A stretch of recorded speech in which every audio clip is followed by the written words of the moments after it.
Halo semuanya, selamat datang di video terbaru di channelku.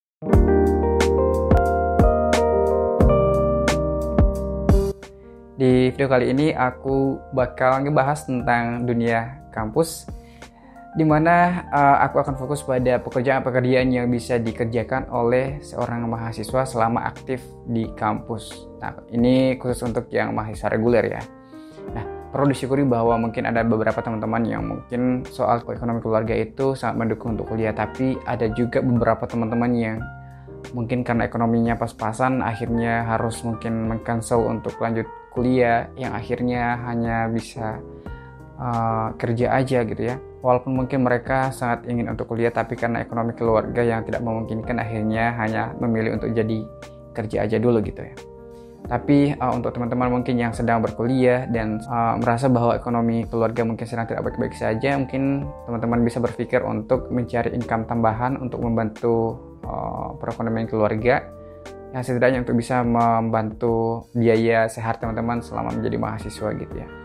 Oleh karena itu saya membuat video ini, karena aku juga berasal dari keluarga yang pas-pasan, jadi aku memiliki setidaknya beberapa pengalaman untuk pekerjaan selama aktif menjadi mahasiswa gitu. Tapi sebelum kita ke pembahasan lebih lanjut, boleh dong teman-teman memberikan dukungan kepada channel ini dengan klik tombol subscribe yang ada di bawah agar aku semakin semangat dalam membuat video-video yang informatif seperti ini. Oke, kita ke pembahasannya. Jadi pekerjaan-pekerjaan yang bisa dikerjakan, yang pertama yaitu menjadi tentor.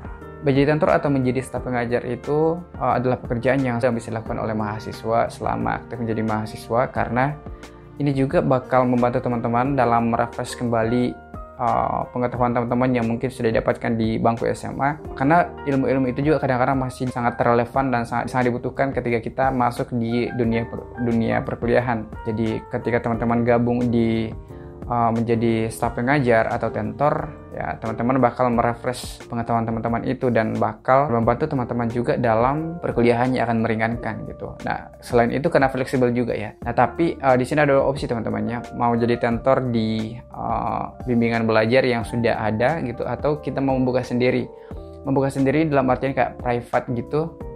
Contohnya aku dulu pernah menjadi guru private mengajar SD, SMP, SMA itu di beberapa tempat. Jadi ini sangat mendukung dan ini fleksibilitasnya lebih tinggi menurutku ya, karena kita bisa menyesuaikan sendiri kapan kita tidak kuliah, kapan kita bisa mengajar ya, menyesuaikan waktunya dengan si anaknya ini, si junior ini untuk bisa kita ajar.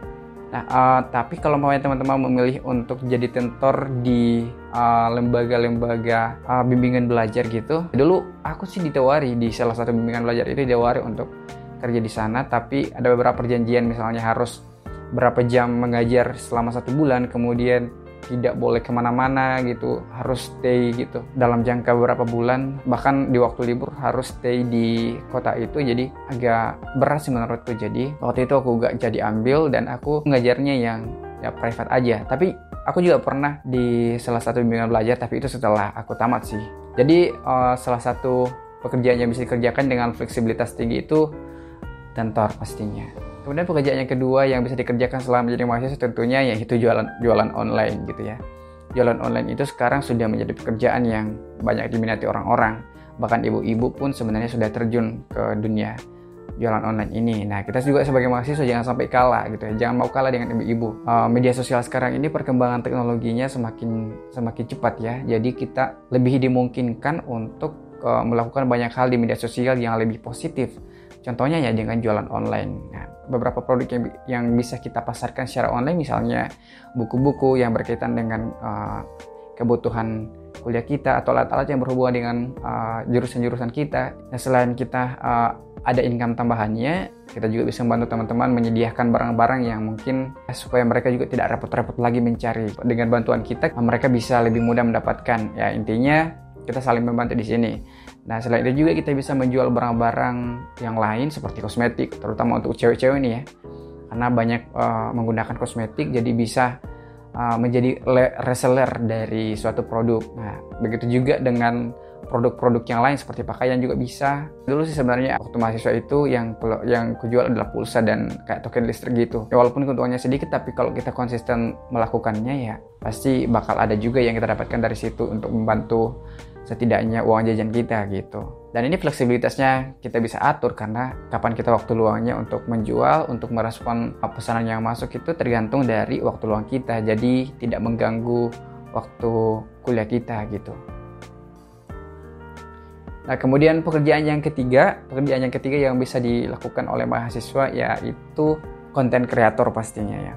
Jadi kayak konten kreator itu sekarang anak-anak muda yang lebih banyak berkecimpung jadi konten kreator, even kayak mahasiswa bahkan masih SMA sudah bisa menjadi konten kreator. Dan ya mungkin aku nggak bakal ngebahas ini jauh panjang lebar karena mungkin teman-teman sudah jauh lebih paham tentang konten kreator ini. Jadi dimana kalau kita menjadi mahasiswa ini ya fleksibilitasnya juga sangat menyesuaikan, sangat tinggi. Jadi kita bisa mengatur waktu kita, kapan kita mau kuliah dan kapan kita memutuskan untuk buat konten.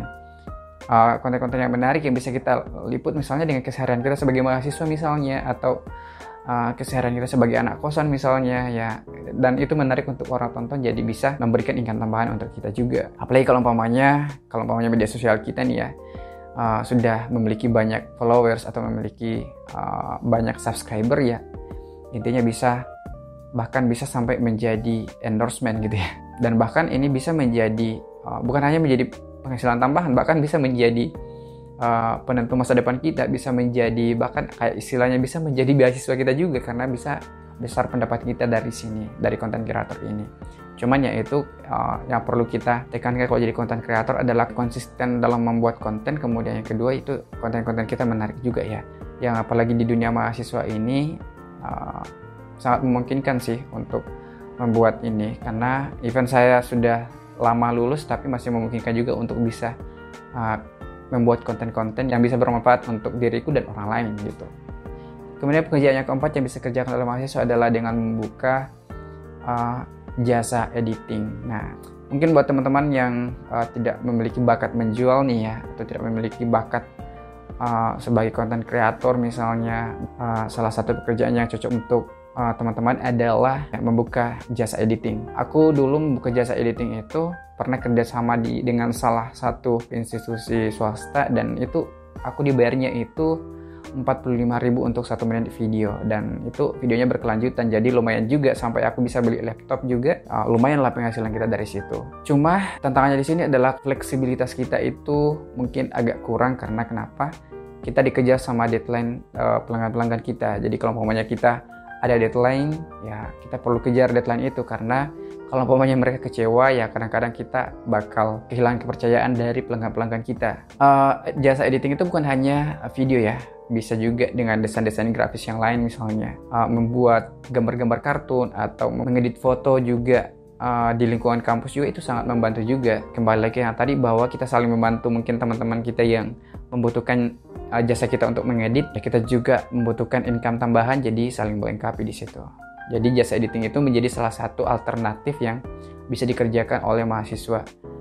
Kemudian pekerjaan yang kelima yang bisa dikerjakan mahasiswa adalah part-time. Nah, part-time ini maksudku part-time itu di salah satu toko sih. Dan ini yang mungkin yang paling banyak pendapatanku dari sini waktu aku jadi mahasiswa. Ketika kita sedang dalam waktu libur, kita mengambil sebuah pekerjaan atau mungkin pekerjaan malam yang bisa kita ambil. Nah, kalau aku sendiri itu ngambilnya waktu itu, kalau umpamanya ada libur puasa, kadang-kadang aku ngambilnya yang di mall atau di toko-toko pusat perbelanjaan. Di situ aku kerja. Paling pertama aku kerja di Gramedia. Itu sekitar 3 minggu, dan itu hasilnya lumayan banyak menurutku karena waktu itu UMP di Makassar itu masih sekitar 1,2 dan saya sudah bisa mendapat gaji sekitar 3 minggu ini sekitar 800-an, dan itu menurutku sudah sangat membantu gitu. Kemudian yang kedua itu saya pernah kerja juga di Matahari sebagai SPB. Itu yang kedua. Aku paling lama di situ. Paling lama itu sekitar hampir 2 bulan, dan itu sangat lumayan aku mendapatkan di situ, dan setidaknya bisa membantu kita membeli sendiri barang-barang yang kita perlukan, misalnya baju, bahkan bisa membantu orang tua untuk membeli laptop dan handphone misalnya. Itu sudah sangat membantu gitu.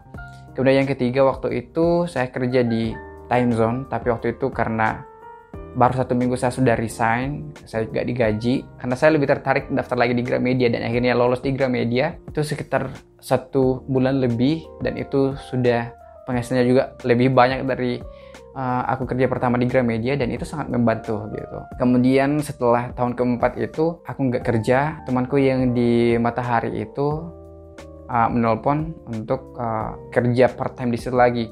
Istilahnya kayak kalau di mall-mall itu, di toko-toko itu namanya perbantuan. Perbantuan itu dibutuhkan saat saat ramai-ramainya toko waktu itu.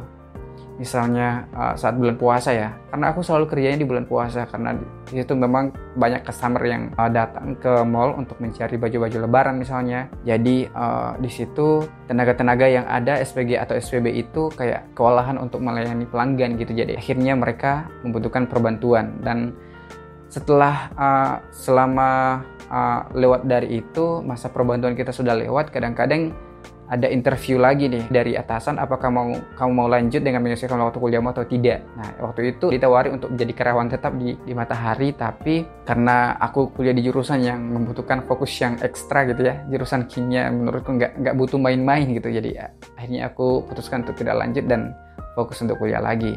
Apalagi karena aku kan beasiswa bidik misi, jadi kalau umpamanya aku kerja juga itu bakal mengganggu perkuliahanku. Dan juga walaupun aku fokus di perkuliahanku, tapi akhirnya pas di semester 7 bidik misiku dicabut dan cari beasiswa lain, dan akhirnya lulus di beasiswa yang lain gitu, di beasiswa yang namanya PPA kayaknya. Part time ini sangat membantu teman-teman melihat peluang-peluang di mana kita bisa mengambil kesempatan untuk mencari pengalaman sih sebenarnya, cari pengalaman dan juga membantu untuk income tambahan.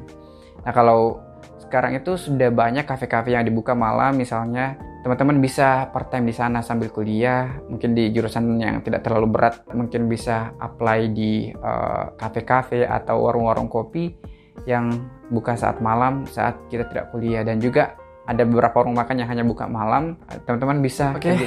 Tadi kameraku mati, jadi aku baru melanjutkan video ini karena lowbat, jadi aku baru selesai ganti baterai. Pekerjaan selanjutnya itu pekerjaan yang ke-6 yang bisa dikerjakan oleh mahasiswa adalah menjadi driver ojol. Nah, driver ojol ini jangan diremehkan ya, karena dari driver ojol ini banyak hal yang kita bisa pelajari, termasuk mencari pengalaman, kemudian income tambahan pastinya juga, kemudian juga dari segi komunikasi dengan orang karena kita melayani orang ya. Aku pernah menjadi driver ojol itu sebenarnya waktu aku sudah jadi alumni, tapi beberapa temanku yang masih mahasiswa itu memutuskan untuk menjadi driver ojol untuk membantu pendapatannya gitu ya. Fleksibilitasnya juga sangat tinggi, dan kita bisa menonaktifkan orderan kalau kita lagi sedang kuliah atau sedang mengerjakan tugas, tapi ketika kita sedang ada dalam waktu luang, kita bisa membuka orderan untuk supaya ada lagi masuk orderan gitu. Nah, itu sih 6 pekerjaan yang bisa dikerjakan oleh mahasiswa selama aktif di dunia kampus, yang begitu fleksibel, yang tidak terlalu mengganggu perkuliahannya gitu ya. Jadi kita mencari pengalaman hidup juga, kita juga kuliah juga, kita juga mendapatkan income tambahan. Jadi menurutku kayak lebih berasa aja gitu ya, lebih tidak monoton kehidupan kita sebagai mahasiswa. Kalau umpamanya ada pekerjaan aktivitas lain selain kuliah dan juga organisasi pastinya, tapi ada juga pekerjaan-pekerjaan yang bisa memberikan impact untuk kita secara finansial gitu. Oke, mungkin itu saya ingin saya bagikan. Terima kasih buat teman-teman yang sudah menonton bahkan sampai di detik ini. Terima kasih. Buat teman-teman yang mungkin mahasiswa, terus semangat mengejar cita-cita teman-teman, dan sampai jumpa di video berikutnya. Thank you.